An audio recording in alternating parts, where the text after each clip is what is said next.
NKU, and on behalf of the faculty and staff of the W. Frank Steely Library, welcome. I would particularly like to acknowledge James Vitruba, president of Northern, yes, right here, and his wife Rachel, and also Gail Wells, our provost, and her husband Charles. Through its acclaimed author series, the Friends of Steely Library has become a major contributor to the cultural life of the greater Cincinnati, Northern Kentucky community, and a strong supporter of Steely Library, both through financial contributions and by raising the profile of the library and its rich resources throughout the region. Two groups have helped to make this the most dynamic Friends organization that I have ever had the pleasure of working with. Our life members, both individual and corporate, provide the financial means necessary to support a quality schedule of events. Life members, any life members present, if you could raise your hands? And I would like to invite you to join me in acknowledging their contribution.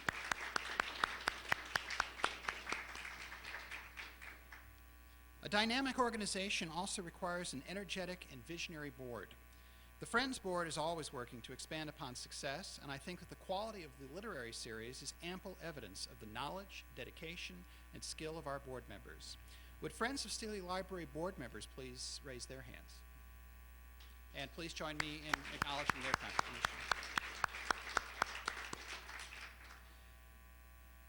The Coal Black Horse is a story of the Civil War, a violent and pivotal time in our nation's history.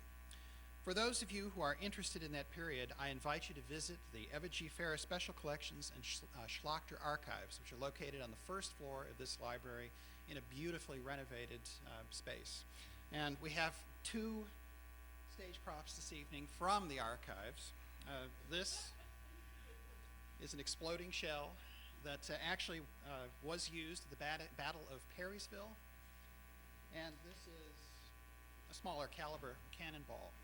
And for those of you who have read the book, the damage that these state-of-the-art weapons of that time took, the toll that they took upon the people of the time was amazing.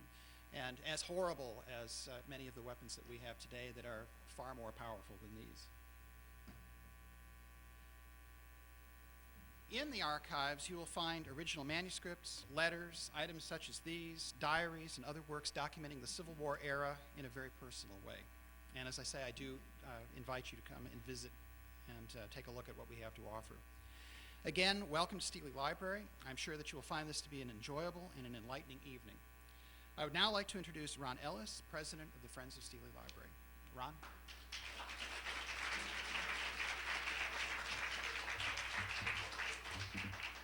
Hey, Arna, did you say we have a new database we just acquired too on the Civil War?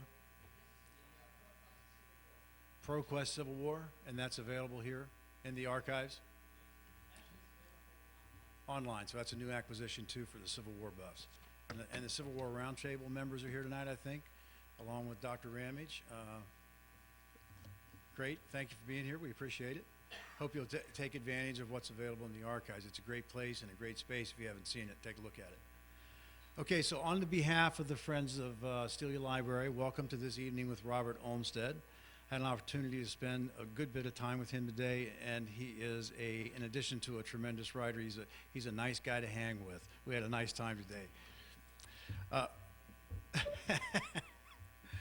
So I'm going to go over one of the many ways the Friends support the broad-based mission of Steely Library is connecting community to campus through special events such as this literary series, which is just a little over a year old now. We're into our second year.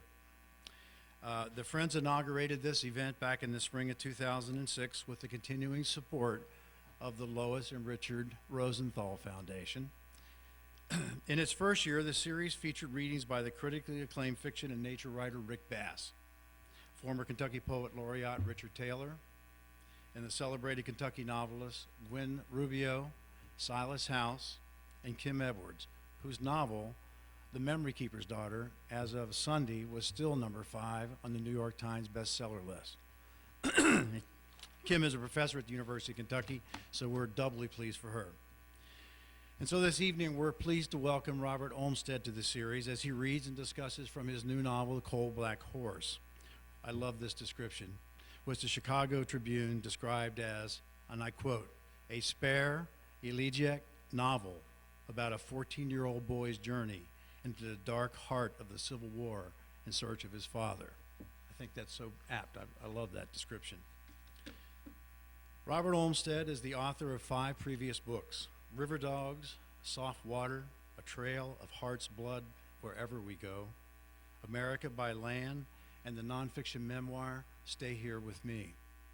He has also published Elements of the Craft, a textbook for fiction writing workshops. A recipient of a Guggenheim Fellowship and an NEA grant, he is an associate professor of English at Ohio Wesleyan University, where he also directs the university's creative writing program. When Olmstead published his debut story collection, River Dogs, he was compared to Richard Ford, Thomas McGuane, and the late, great short story writer Raymond Carver, who was his teacher, by the way, at Syracuse University, along with the celebrated novelist and short story writer Tobias Wolff. High cotton. Since that time, he has received high praise for all of his work, but it appears Coal Black Horse is a title destined to become a classic, since many believe, as I personally do, that this book has earned a place on the list of the great war novels, there beside All Quiet on the Western Front, The Red Badge of Courage, and The Naked and the Dead. Coal Black Horse has received many honors, which include a starred review by Kirkus Reviews, which called it powerful and poetic, and the Chicago Tribune awarded it its 2000 Heartland Prize for Fiction just recently.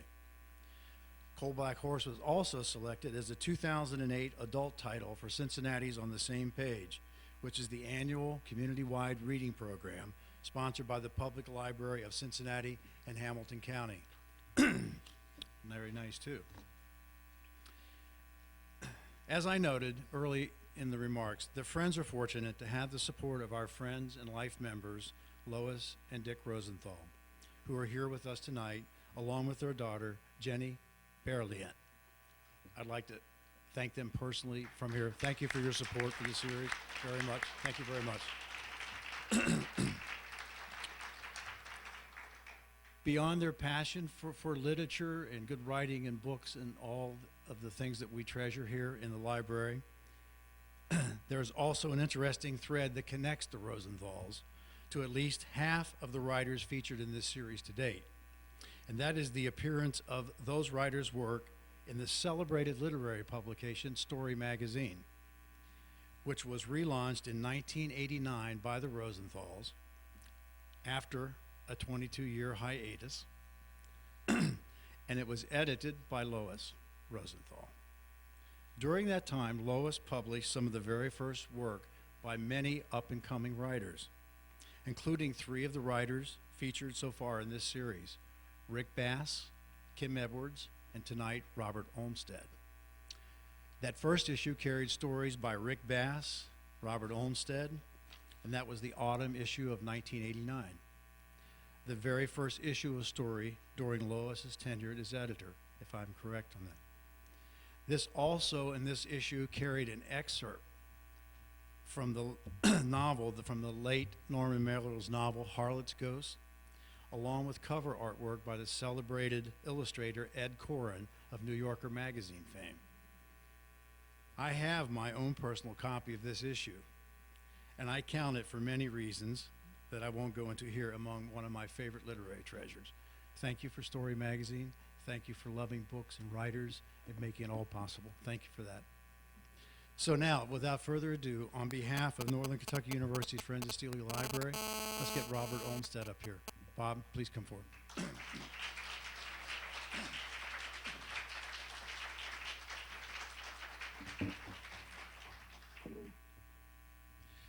Is this, can people hear me okay? I'm going to read the opening to Coal Black Horse, and then I would be really happy to try and answer questions, and then there's a short passage I thought I would conclude with. But before that, I can't tell you what a particular joy it is to be here. I grew up in a house that owned exactly one book, and that was the King James Bible. I think I probably bought, when I was in high school, I probably bought the first book that was owned by my family. But we had a library, a little one-room red brick schoolhouse in Westmoreland, New Hampshire. And every Saturday, it was my father who would take me to books. And I would check out an armful, a good week's worth. Then he'd check out a couple books, and we would read together. And even at an early age, I remember thinking, if someday I could do for other people what these books have done for me, that would be the best way to live my life. I worry that we take our libraries for granted,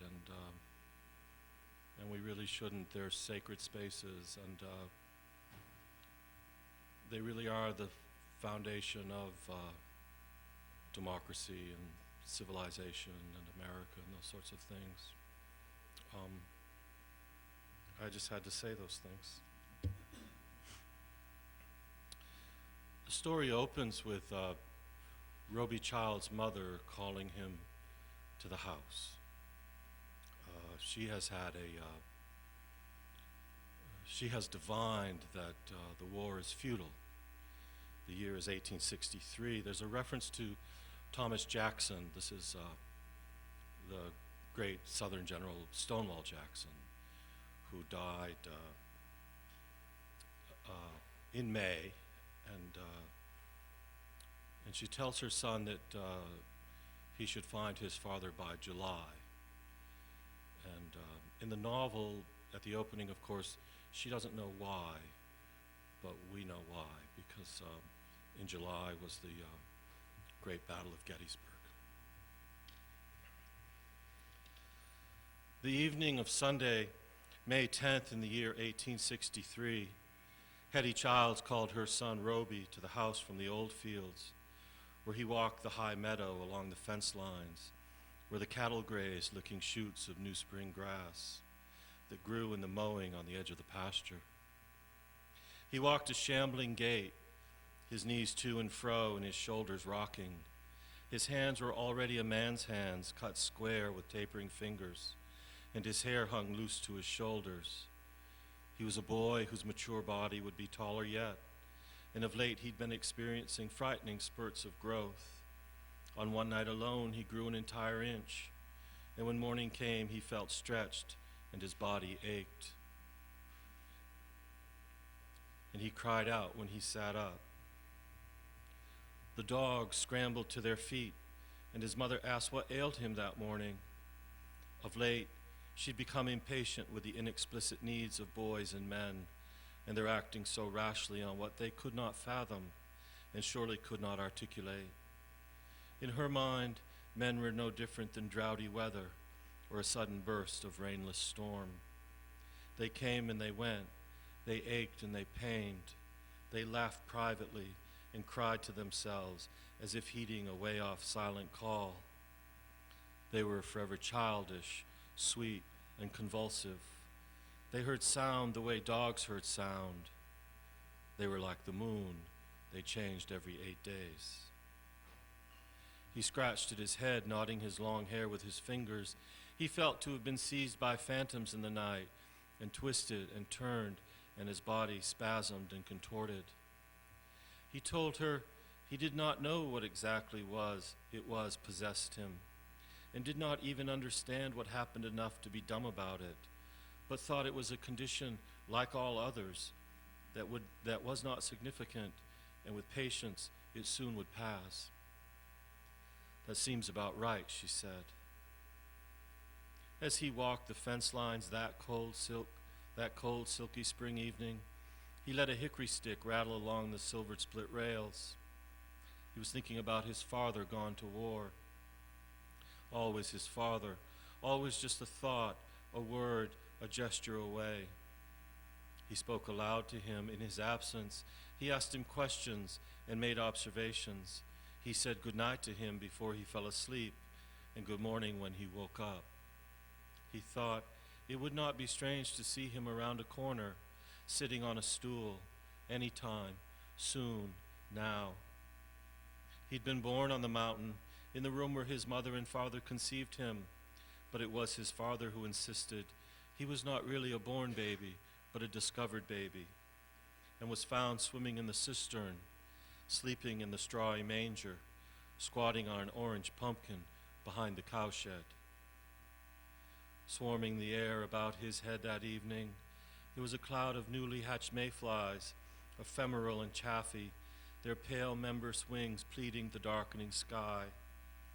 Not an hour ago, he'd watched them ascend in their moment like a host of angels from the stream that bubbled from a split rock and pooled before scribing a silver arc in the boulder-strewn pasture, before falling over a cliff. And then he heard his mother's plaintive voice. When he came down from the high meadow, the dogs were standing sentry at her sides, their solemn, stocky bodies leaning into her.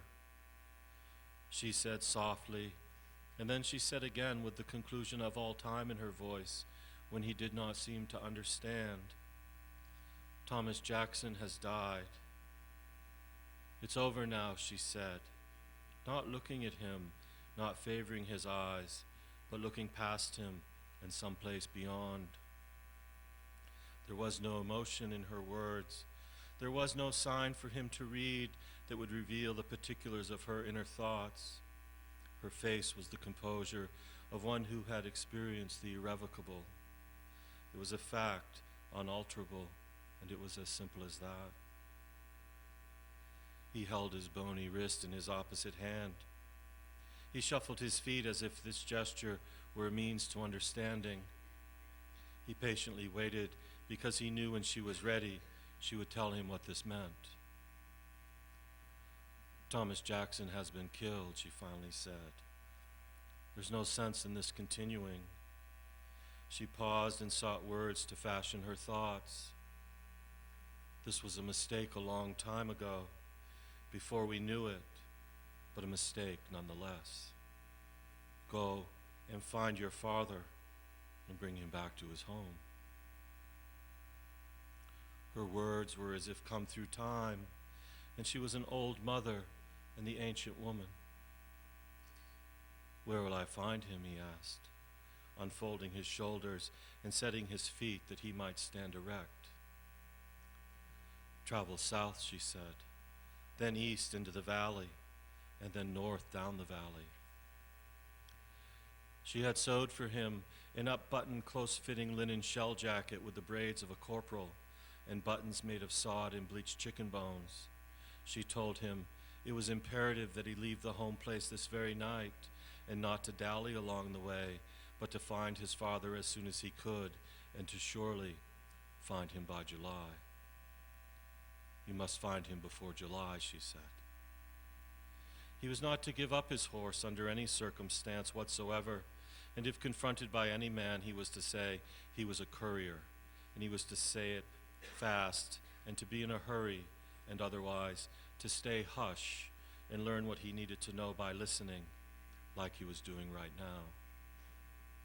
She then told him, "There is a terror that men bring to the earth, to its water and air and its soil, and he would meet these men on his journey, and that his father was one of these men."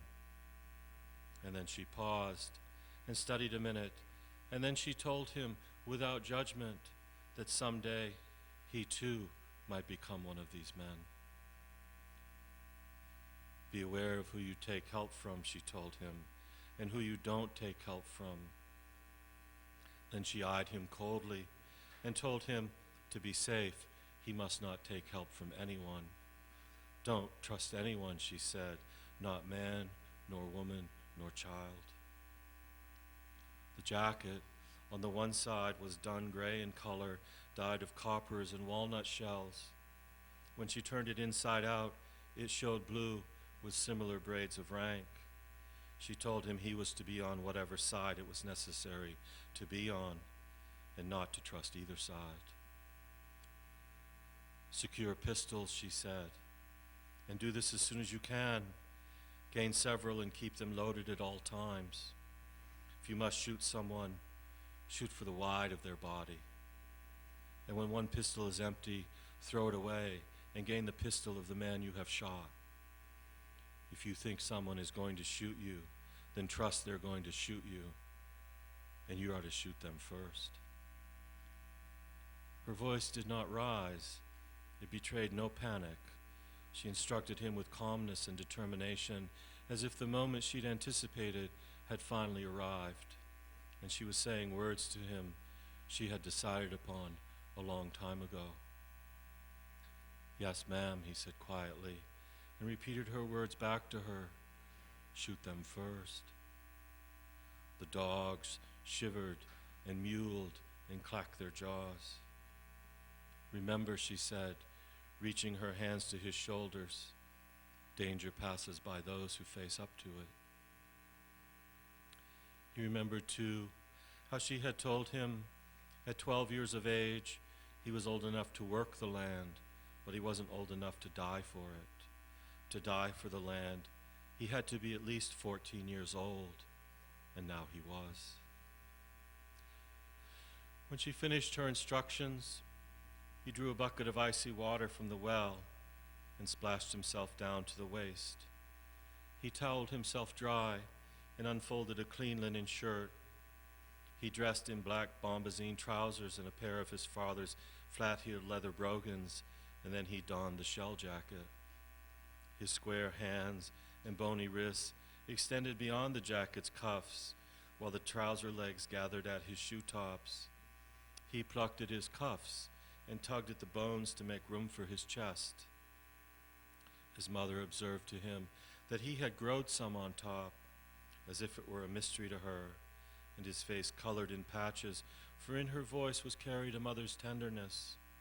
But for the most, she remained distant and did not change her mind and did not suggest that he eat and sleep and wait until morning light before he departed. After a time long and purposeful, she cast her eyes on him, but she did not gift him with her smile. She reached up, and he bent down, and she hesitantly touched him at the side of his face. Her fingertips lingered on his cheek and neck, as if she were not one with eyesight, but was a blinded woman, seeing with her fingers. And then she held a button and tugged, and he felt as if she was pulling the inside of his chest. It was then he realized just how sad and how futile his journey was to be. She was sending him in the direction of his own death, and she could see it in no other way, and she could do nothing else than send him off. Even if he was to return alive, she'd never forgive herself for risking her son's life for the sake of his father's life. "You take off the coat," she said, changing her mind, and she helped him free the buttons and shuck the coat sleeves from his shoulders and arms. "Be a boy as long as you can. It won't be that much longer. Then use the dyed coat.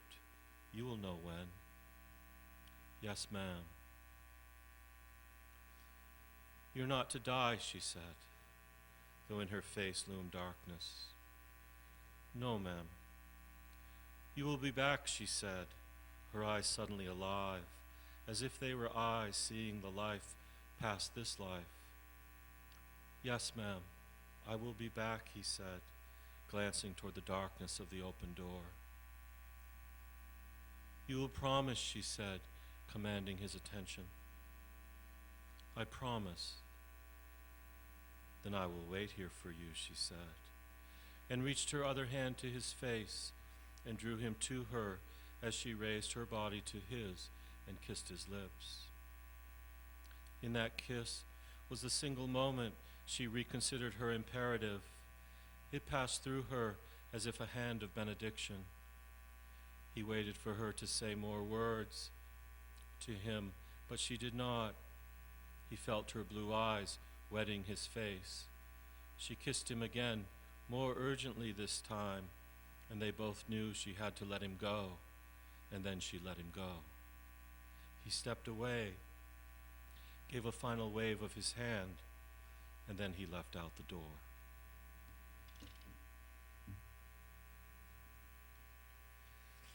That's the opening.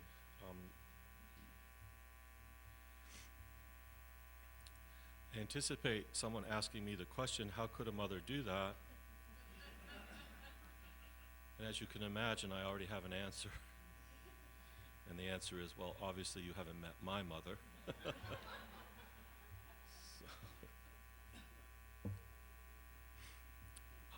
I would be happy to answer questions for a little while, and then if somebody could let me know when we're getting close to the time, there are a couple of horse passages that I could that I would read. So, please.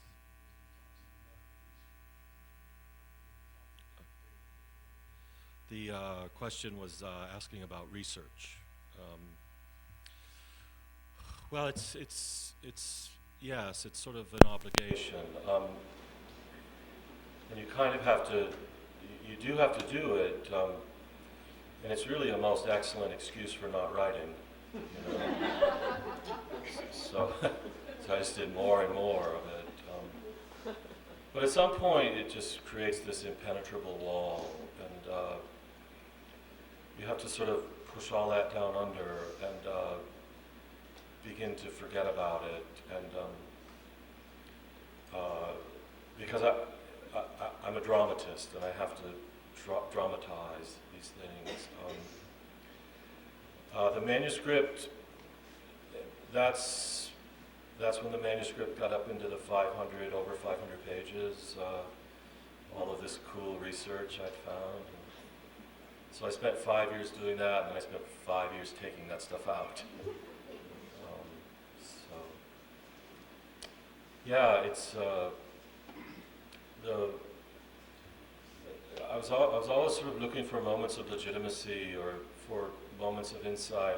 I will tell you one event. I was at the 135th reenactment of Shiloh, and they had had very bad rain, so all order sort of broke down, and so I was there as a part of the audience, and I was supposed to stay away from the action because of safety. But because order broke down, I was able to walk right up into the. So I'm standing in the middle of this battle with a reporter's notebook. So, and I was standing in this battery of Napoleon 12-pounders that were going off, and my face was wet, and I reached. Well, I could feel the concussion of the gun tubes coming into my legs and up through my feet.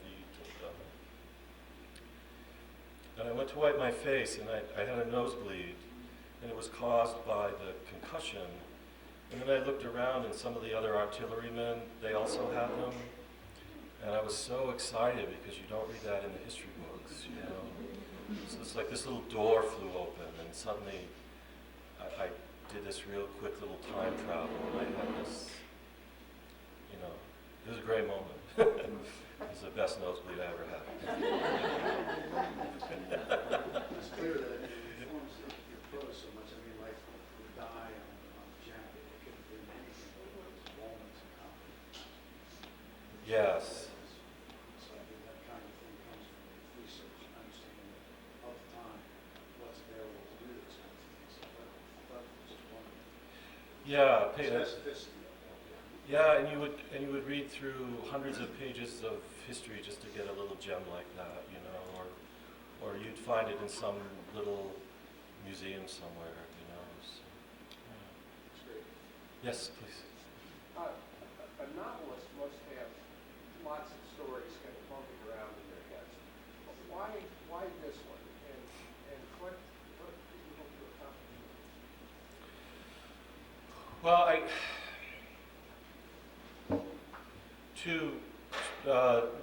why this story and what did I hope to accomplish? I'm finally ready to concede that I think I've always been writing about boys trying to find their fathers. Literally, I was a son sent out to bring my father home. My dad was very famous for his drinking. And I tell people, you know, because of my mother, I believe in hell, but because of my father, I don't think anybody's there.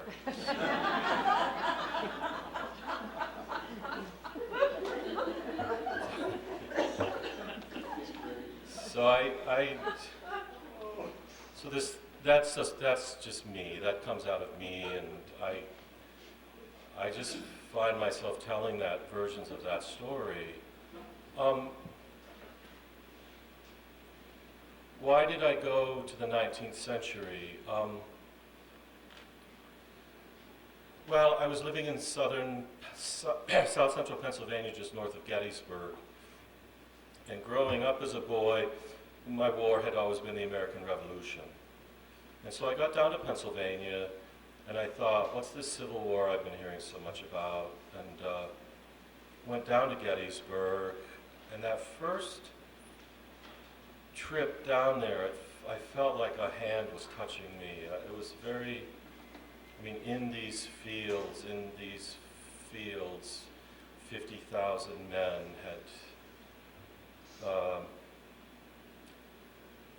and also that I was told that first trip that I had a guide. You can get a guide from the Park Service. That after the pickets charged, the men retreated backward, walking backwards, because they didn't want to be shot in the back. And my mind just wouldn't let that go. Who are these people? What was this? At the same time, I also have to say that I was just reaching a point in my own life where I knew less and less and less about the time and place in which I was alive, in which I lived, in which I was alive.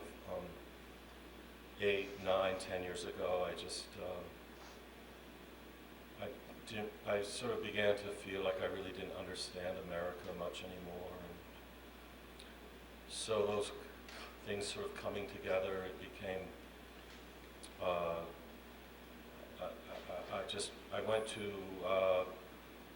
went to another place to live, and it was the 19th century. So, yes? Did you have a difficult time setting an age-appropriate sophistication level for the boy, and then adhering to that as far as his thoughts and so forth? The question was Roby's age and his mind, his thoughts. Roby, in a way, Roby sort of in a way was me. I was the writer. I didn't know what he was going into. He didn't know what he was going into. And so, as a creation, he became a vehicle for me to go into this. I remember quite distinctly when he differentiated himself from me, when he separated from me. It was one morning, it was several years ago, I was working, and he encountered something, and he internalized it as a lesson, as if he were entering an apprenticeship. And I sort of thought he would be horrified or offended or appalled by what he experienced. But in the writing, he experienced it as a lesson, the same way we have, just a lesson. It kind of wasn't that big a deal. It was a lesson to learn. And I had to stop and think about that for a while, for a few days. And then he just started doing all kinds of things that I really don't approve of. And that's... But if you're writing it as a grown man now, is it difficult not to make Watch your mouth. So making him too sophisticated and too insightful? If you're writing from your mindset now, is it difficult making him, see too much or understand too much? It was, I hope it was always something, how would he see it? Yeah, that was always on my mind. The one thing I had working was that his father was a traveling man, quote unquote. And his father, coming out of the manuscript in the first draft. In the first draft, for instance, there's a whole section about how his father had been down in Mexico for the Mexican-American War, and he'd actually fought with Stonewall Jackson and Robert E. Lee and those people, and so much of what Roby was framing up as he went through this was up against the stories of the world that his father told him. So that was some of his thinking. You know, his father was a free thinker, and so a lot of what Roby knew was from the stories his father told him. But little things too, like the difference between, you know, we've lost a lot of the oral tradition. We're now so visual. Something I'm still working my mind around. 19th century pain. It's been speculated that people in the 19th century, there was morphine, but people were able to endure pain more than we are, because there was no prospect that the pain could be alleviated. And we know we can take an aspirin. We know we can do these things. So we feel pain in a different sort of way. Some of the stories about Napoleon's soldiers, there was no medical corps with Napoleon. And so some of the anecdotal stuff that they know about how people managed pain and negotiated pain. We see the laudanum, we see the liquor, we see the leg getting chopped off. And we think about that with our minds, but we have to accelerate our minds, or we have to extend our minds to try and. So I was always thinking about these things this way, you know. Yes, sir. The little story about the snakes nailed to the barn, is that imagined, or where did that come from? I just thought that one up. No. Yeah. I can't remember the genesis of that. I mean, I know I thought that up. I'm just trying to. I don't know the trail of breadcrumbs to it though. So, the scene of the snakes on the nail to the barn doors. In the next book, there's. It was thought during drought, if you hang a dead snake on a fence, it'll make it rain. Now that's sort of a folk tale, or sort of, but the one with them nailed on the door, no. Yes, sir. Yes, sir, you were saying that it was after Stonewall Jackson died, was killed at Chancellorsville. What unit was this gentleman in? Was he connected with the Army of Northern Virginia, or what unit was he with? I don't remember. I can't say specifically. In the original draft, I had all of that sort of information. In the original draft, I even had place names. But in this draft, I pulled out so many of those specifics. So I apologize. I can't say for sure. Now, the reason I asked you that is because you said he had to find him before July.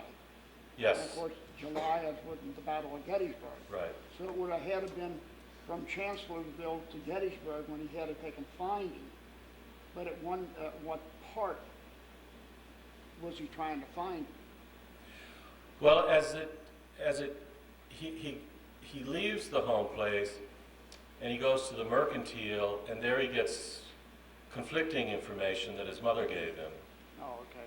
And so a lot of the couple months between May and July, he's wandering, following rhythms in the earth, following rumors, he's lost in the wake of this coming together in Gettysburg.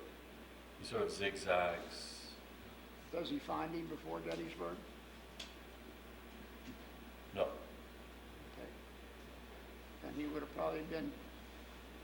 probably went all the way up into the retreat from Gettysburg when Lee was moving out of Gettysburg on the fourth day. He passes through the retreat, going north. Yes.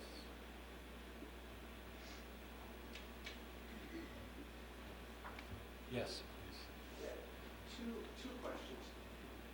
How long were you with these characters in their development? How long were you writing for? 10 years. 10 years. Were there times when you got, were there times when you got tired of the character? And were there times when along the way, were there difficult choices in terms of what direction to go? Or was it pretty clear throughout what direction to go? No. The question had to do with how clear the path, the writing path. No, it was really awful. I mean, it was, in a way, it was the best and worst time of my life, you know. But see, another thing I didn't say was 10 years ago, I had sort of lost interest in publishing. Something went out of me. I just didn't, the work, I don't know, I had a contract for the book and I didn't want to fulfill it. I just felt like I wasn't, I felt like there was more down inside me that I wasn't getting at. And so this book taught me patience, really taught me patience. No, it was just, no, I would, there would be afternoons I would be like, well, maybe I've just already written all the books I'm going to write, and so what, who cares? And then the next morning I'd be right back at it again, so. At the end, were you satisfied? Did you feel good?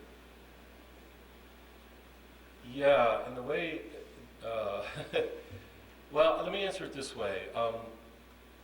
This book, usually by the time a book comes out, you're already on to the next book and you have this sort of psychological, emotional, artistic distance.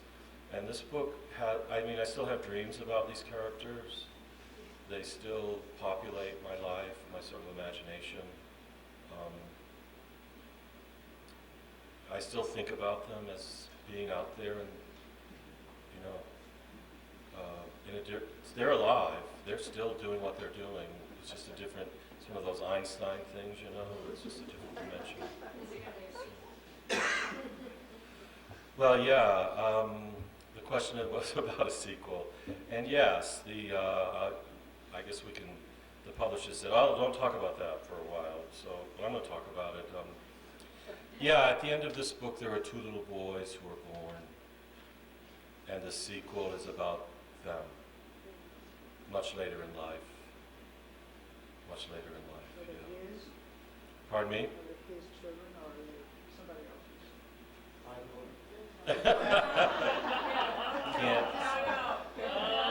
I can't tell.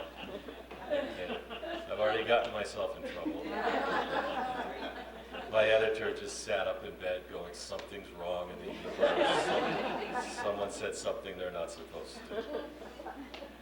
Yes. So was the horse always presence in the book, or did that see its way into it? At first I thought the book was going to be about the boy's journey, but then it was, of course, but the horse plays an important role in the outcome. Yeah, the horse, this Hanoverian horse, it was a practical thing. The boy leaves the farm, leaves the home place on this sort of farm horse, and I'm like, oh good, I've got him up, he's moving, he's going, and then I'm thinking, my God, he's not going to make it to Pennsylvania on that horse. And so he arrives at the Mercantile, and there's a horse the coal-black horse, which was the horse of a mortally wounded cavalry officer who had ridden in and died, and the merchant had this horse. And he knew the family, and he told the boy to take the horse. How much time do we have? 'Cause I have the boy and the horse.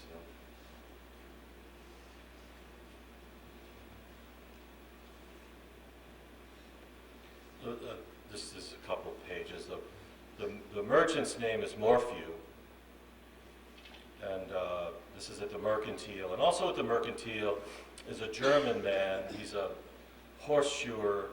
He's an ironmonger. He's a blacksmith. His name is Rupert, and he has a hunchback. And there's also an upside-down boy, just a boy walking on his hands. And I got the boy up on his hands, and I liked it so much I had him stay on his hands for the whole scene. And then a week later, I put an upside-down pocket on his trousers and stuck some licorice in it. This is Roby's first encounter with the coal-black horse. He was alone with the horse, and as he studied it, he understood the horse to be making decisions about him as well. He'd not known such a horse as this had ever been made, and could not help but feel inferior to the animal. He was a young stallion, and through his body he was deep and big set. His head was light in build, and his eyes were large. His neck was long and fine, and his tail set high, but his shoulders were built massive. His muscles were dense and ran strong and wide in the loin. His legs were short in the cannon bones, but his joints supple, strong, and substantial. His hoofs were high in front, behind, and below, and the frog carried well off the ground. He stepped forward and touched his hands to its long face. The coal-black horse let his stroke to its cheek, neck, and muzzle. He then stroked its back and shoulders and worked his way down each leg, increasing the strength of his touch on the wide forearms and gaskins. He caught the horse's eyes with his own, and the horse seemed inclined to tolerate him, if not actually be fond of him. After working his hands firmly over the animal's body, he bridled the coal-black horse and set the blanket. He cinched the rig, and after telling the horse what he was going to do, he caught the stirrup, swung up, and settled in the saddle. He then told the horse he was ready, and the horse was willing.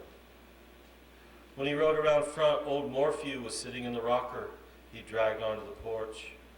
The upside-down boy was playing his hands as close as he could to the rockers without pinching his fingers. Morphew had a gunny sack for him with cans of deviled ham, pork and beans, and condensed milk. He pulled himself erect and labored his body from the porch. "Don't get cocky riding that horse," he said, as he adjusted the stirrup leathers. "A man rides a horse like that, he begins to think he's above every other man." Old Morphew then stepped back from the horse's side. Youthfulness twinkled inside him. He enjoyed the businessman's satisfaction of a completed transaction well done. It was in seeing his pleasure that Roby determined the old man must have recently experienced a great terror inside his heart or the depths of his mind, and only now, frightened and wounded, was returning to himself. "Rupert," Morphew yelled over to the German, "how is it you're not drunk today?" Without pausing in his work, the bent man thrust the middle finger of his right hand over his head. Morphew laughed at this, a mischievous little game they played. "Hunchbacks are often smarter than we are," he said, as if it were a truth underappreciated. "Don't that boy ever stand up?" Roby said. "No," Morphew said, casting a glance at the boy walking on his hands. "As a matter of fact, he don't. He is an upside-down boy. Bet you've never heard or seen one of them." "No, sir, I don't believe I have." "Well, you are in for an education, and I just hope you live long enough to tell about it." "I will." "That's right. You find your father," he said, waving him away, "and you bring him home, and we'll settle up." With that, he rode off on the coal-black horse, with the heavy revolvers in the holsters at his thighs. As he disappeared from sight, Morphew noticed the German had wandered to his porch and was suddenly standing at his side. The German marveled on the beauty of the horse's flowing movement, its grace and stride, and he commented with small wonder on the horse's affinity for the boy. "It's a horse that leaves quite an impression," Morphew said. "It is the kind of horse that can get you killed," the German said. I thought about that. And what did you think when you thought about that? I thought a lot of things. I thought about his mother. I thought about how he's his father's son, and he's a-going either way he can. I thought how getting in trouble ain't hard, but getting out of it is. I thought you'd think how where he's going the horse might be smarter than him. I thought that too. Thank you.